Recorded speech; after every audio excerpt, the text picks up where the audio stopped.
Hello everyone, so today I'm going to be doing a quick demonstration on how to upgrade RAM on the late 2012 27-inch iMac.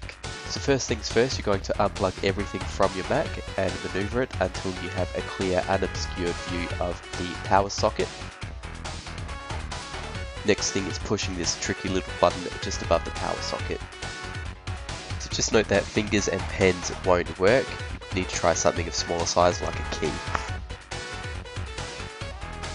So as you can see, the flap will drop off if you don't catch it, and on the back you'll see the instructions on how to install RAM. And here we have the notebook RAM. Then you just want to push the two prong things at the side of the tray. Then you just want to insert the RAM the correct way, and that'll just slot right in and push until it clicks.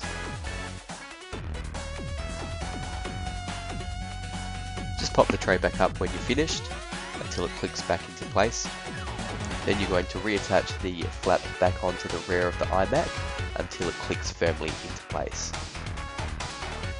Once you've booted up, go to About This Mac to see that the memory has installed correctly. In this case it has, as I upgraded from 8GB to 16GB. So just a quick performance example here, you can see I'm running Alien vs Predator in Windows 7 via Parallels.